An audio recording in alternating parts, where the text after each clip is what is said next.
Hello, and welcome to Get Sleepy, where we listen, we relax, and we get sleepy. My name's Thomas, and it's my pleasure to be your host.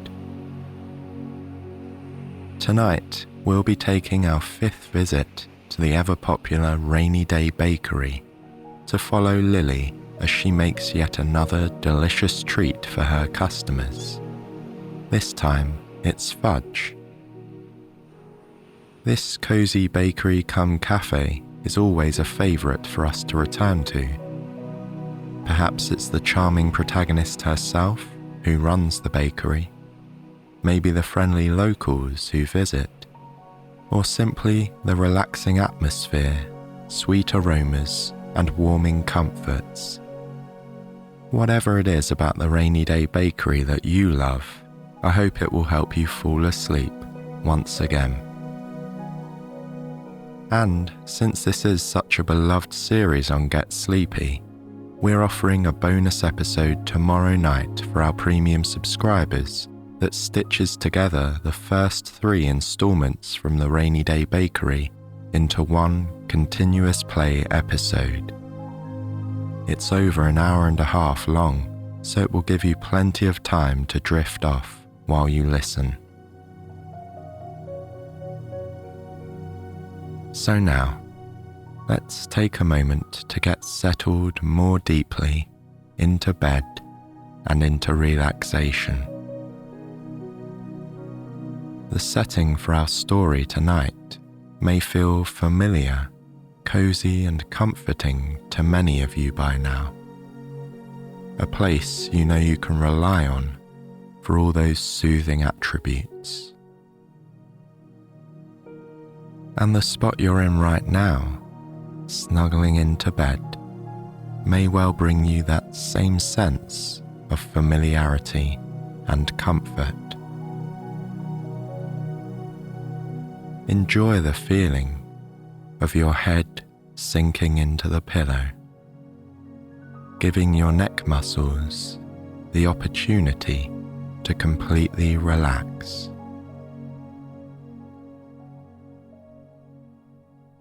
And embrace the luxurious sense of your entire body gradually easing into a deep state of rest.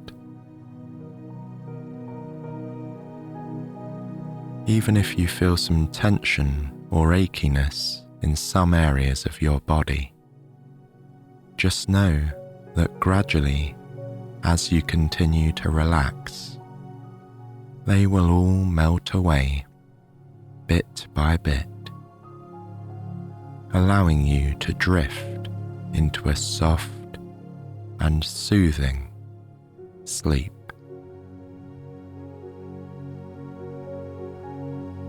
For now, just enjoy the coziness of your bed and the coziness of tonight's story too. Let's join Lily as she wakes up on a drizzly autumn morning.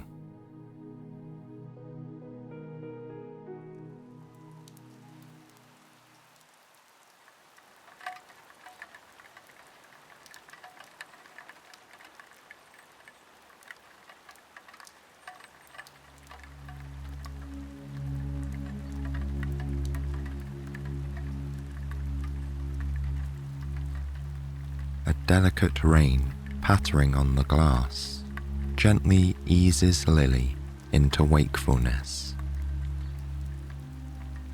She doesn't open her eyes at first, but keeps them softly closed as she savours a few more moments of rest.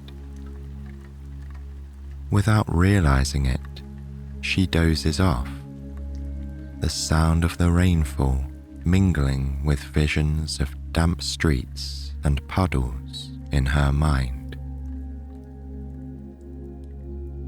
And then, slowly, the dream fades as her mind returns to her bedroom. Lily smiles and opens her eyes at last, grateful for the few extra minutes of sleep. Even now, the sound of the rain is growing faint. It might let up altogether, she thinks, as she stretches her arms above her head. She traces circles with her toes, feeling her ankles warming up with every turn. Then she slides her legs over the edge of the bed. Once her feet have found their comfy slippers, Lily makes her way into the kitchen. Like she does most mornings, she puts the kettle on for a nice cup of tea.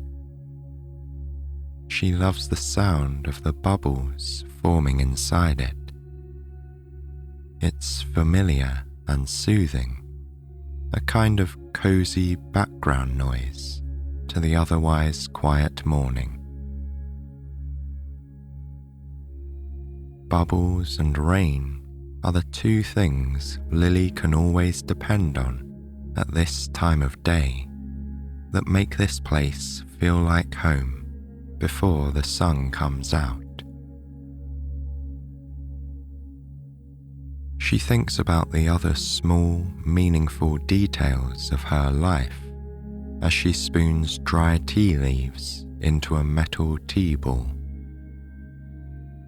Twisting on the top, she hangs the ball by a tiny chain from the rim of her mug.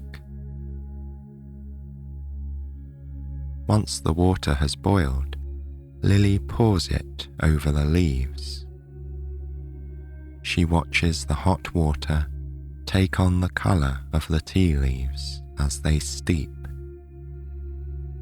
This is a detail she appreciates. No matter how many mornings she watches her tea, it always creates new colour patterns in the mug. The act of making tea is familiar and yet new and exciting at the same time, she thinks.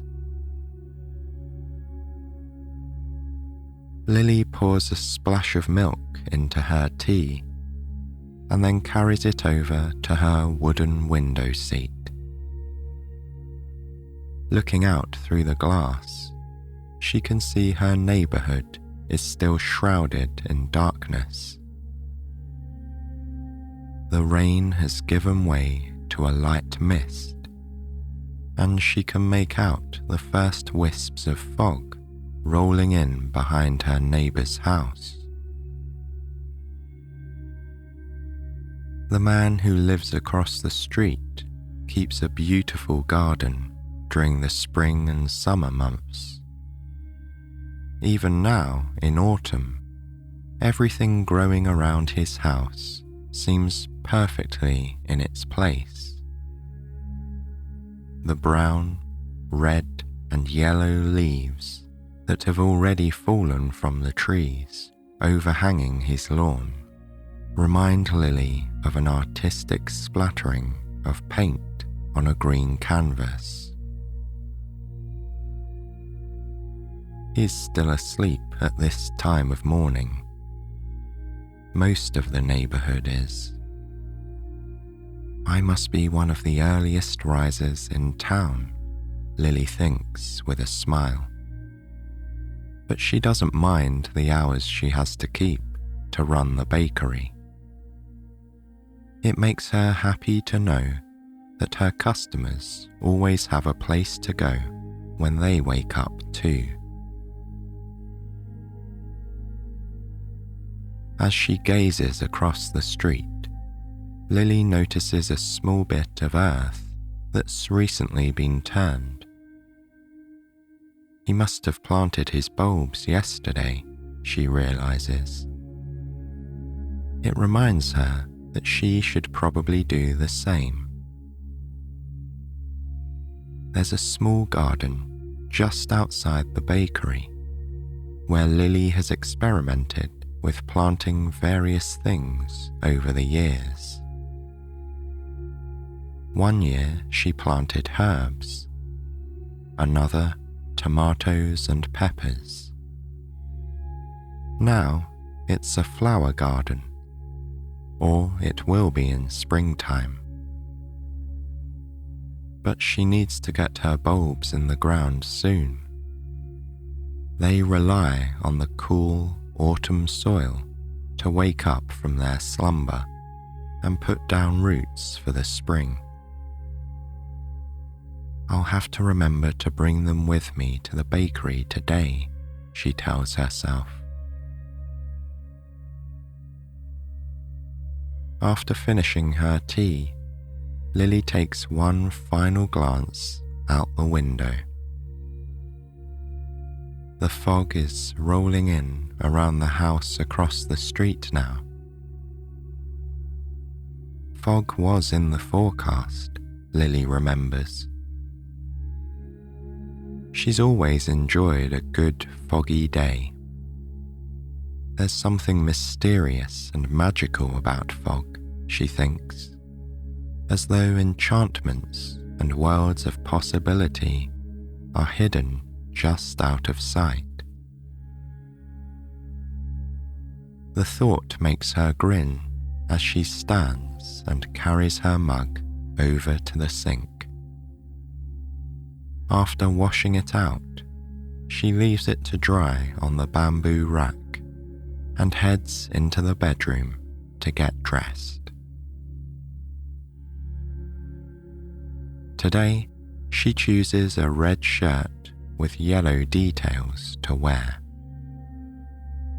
If it's going to be a grey day, she might as well bring a pop of colour with her outfit, she thinks. By the front door, she finds a paper bag filled with flower bulbs. They are fairly round, and in between hard and soft to the touch. The daffodil, narcissus, and crocus bulbs remind her of onions and garlic, while the hyacinth bowls are reminiscent of turnips because of their reddish-purple colour. Lily slips on her coat and gently stuffs the bag with the flower bulbs into the large pocket. Then she puts on her hat and gloves and loops the handle of her green and yellow polka dot umbrella around her wrist. She opens the door and for a moment stands and looks out onto the quiet street. The fog is obscuring her view in all directions. She can only just make out the line where the pavement meets the road in front of her house. She imagines the rest of the homes are sleeping soundly, tucked away in gentle folds of grey. Lily takes a deep breath. The fog and the rain before it have had a cleansing effect on the air. It smells cool and rejuvenating. Feeling refreshed, she closes the door behind her and begins her walk.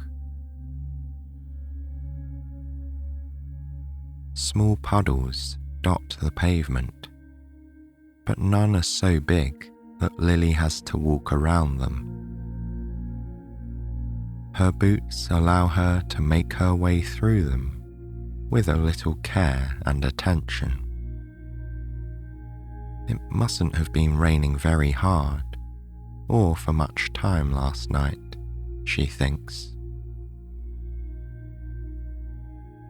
It's nice to walk down to the bakery without her umbrella open too.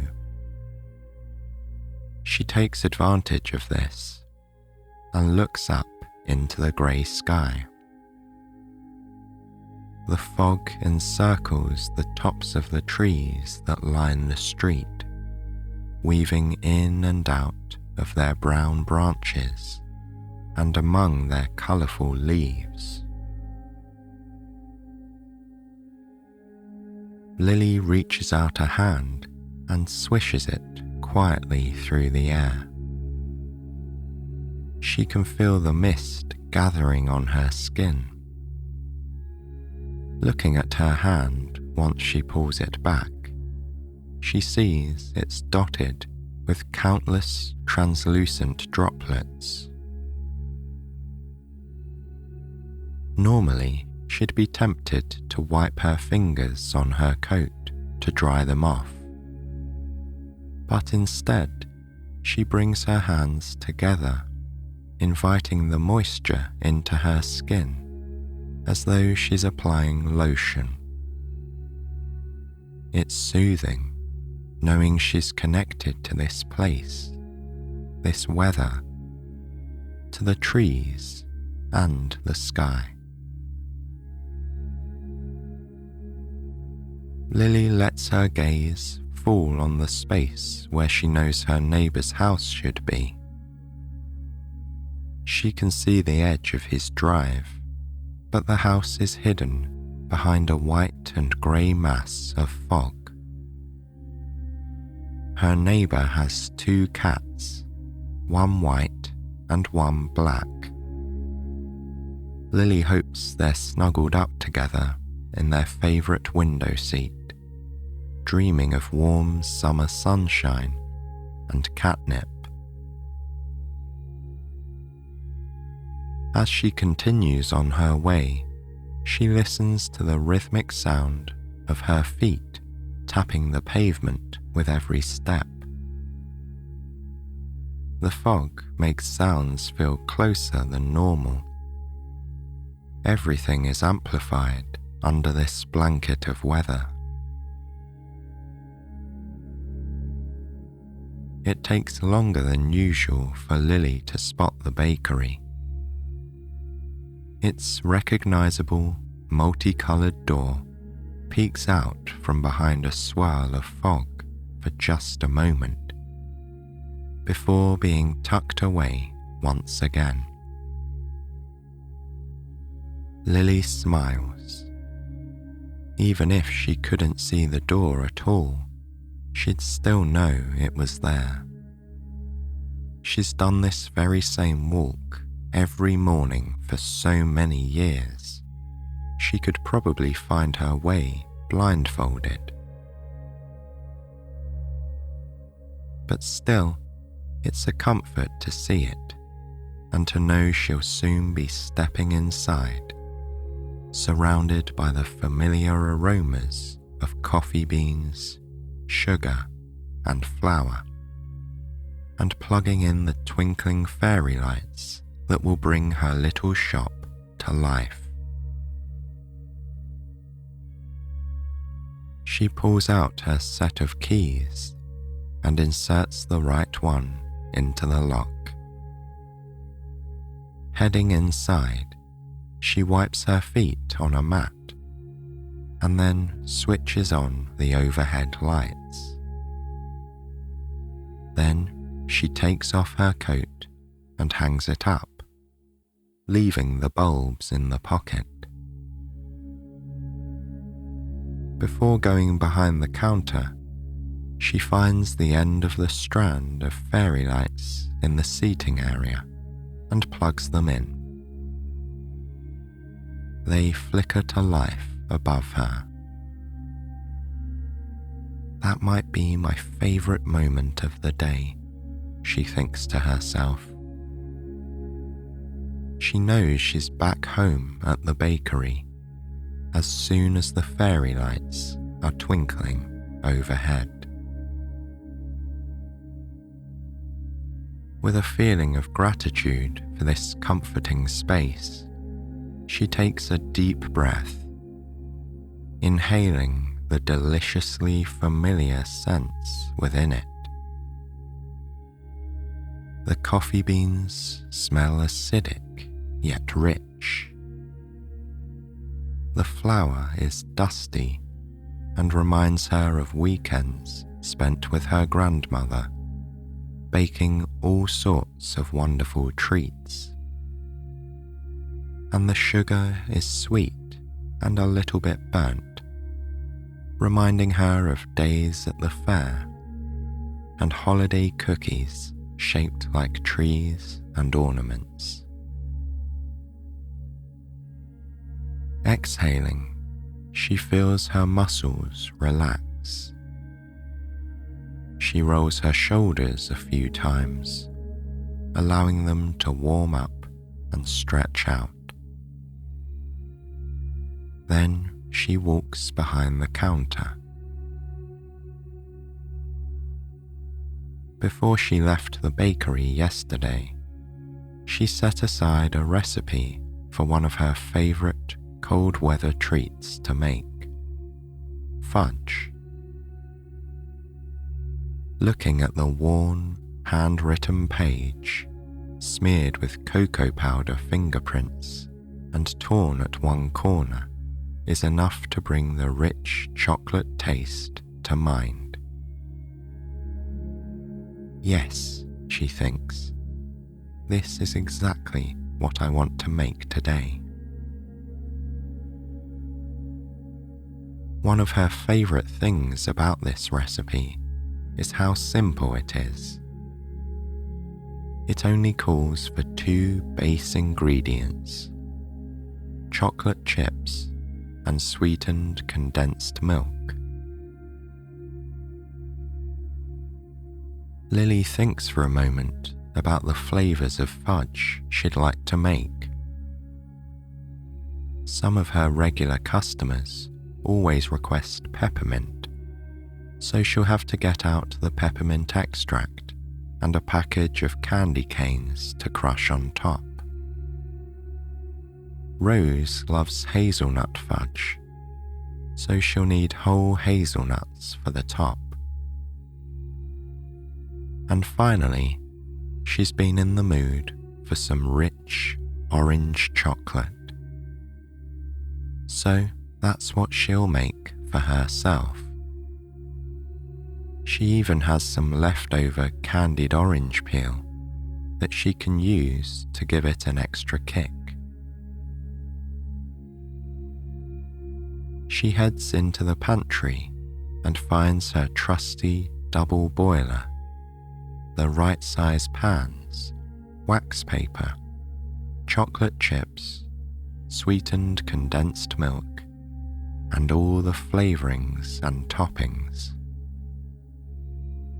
Balancing them in her arms, she carries them behind the counter. Setting them down carefully, Lily admires her shiny silver double boiler. It's the secret to well-melted chocolate chips, her mother told her. Over the years, she's used bowls over pots and other variations. But when it came time to open the bakery, her mother's words echoed in her mind. And so she got her very own gleaming double boiler. Lily fills the bottom pot halfway with water and then nestles the second pot on top. She places it on the stove and then shakes a good portion of chocolate chips into the top pot. As the water below heats up, the steam melts the chocolate evenly without causing it to burn. With a wooden spoon, she gently stirs the chips, watching as they transform from hard to malleable to soft and gooey as they move round and round the pot. Soon, they've melted together into a molten lake of chocolate Lily adds the sweetened condensed milk and stirs to combine them. She'll make the peppermint fudge first, so once she removes the boiler from the heat, she adds a spoonful of extract and stirs again. The sharp, cooling scent of peppermint fills her nose, opening her senses and making her think of cold winter days full of ice and snow.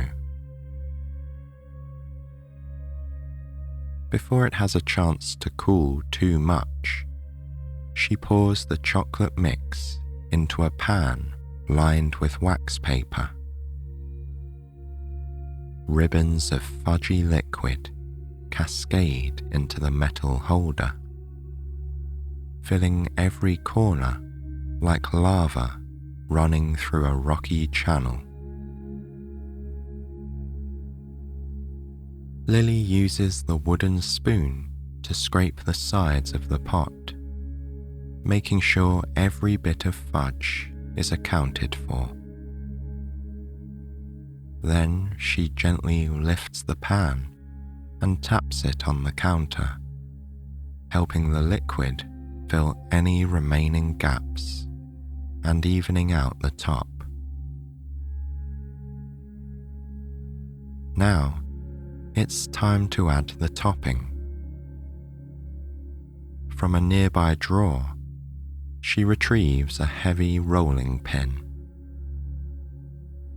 One by one, she unwraps several red and white candy canes, peeling back the plastic in strips. Her fingertips get ever so slightly sticky as they touch the sugary sweets. She places the candy canes in a bag between two towels and then pushes the rolling pin back and forth on top. Subtle snapping noises let her know the candy is breaking apart. Once it's crushed into tiny pieces, she gathers some in her palm and sprinkles it over the cooling fudge.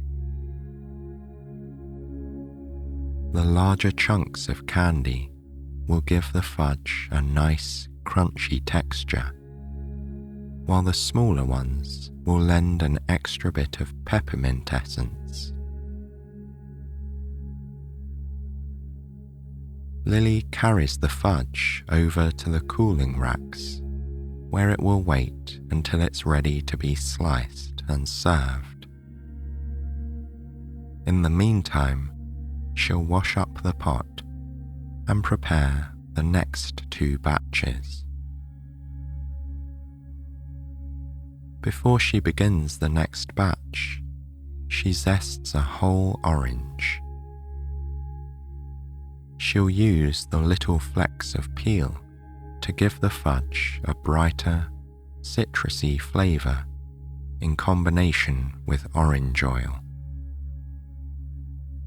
Once she has the chocolate chips melted and stirred together with the milk, she adds the zest and oil. In the pan, this melted fudge glistens in the light. The oil lends it a silkier texture. Lily can picture the way it will melt in her mouth when she takes the first bite. She places curls of candied orange peel across the top of the fudge, gently pressing them down so they'll cool in place. Then she pops one piece in her mouth, delighting in the sharp citrus flavour, muted by the thick, sweet coating. Finally, it's time to make the hazelnut fudge. Just as she's about to put the water on the stove, Rose appears on the other side of the counter. "It sure is foggy out there," she says to Lily. Rose tells her she got turned around this morning leaving her house and thought for a while that she'd gone the wrong way.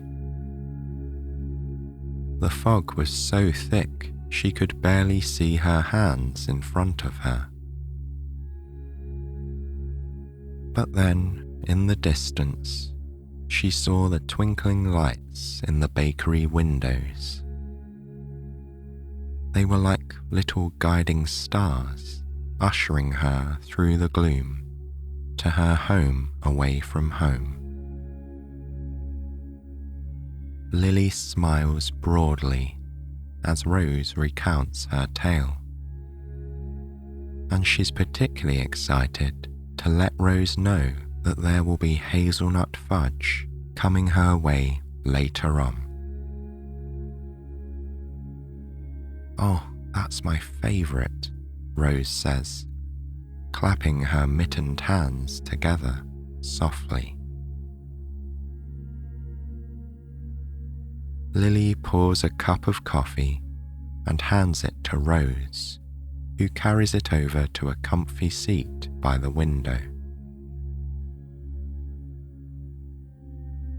Returning to the stove, Lily sets up the double boiler and combines the chocolate and milk just like before.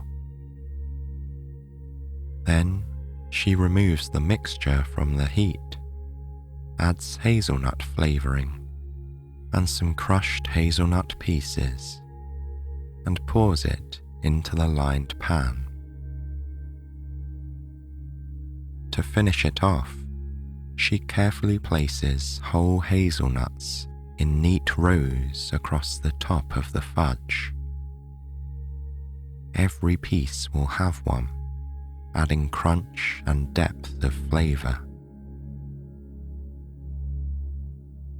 Glancing over at Rose, she sees the other woman smiling as she catches a whiff of the hazelnut fudge.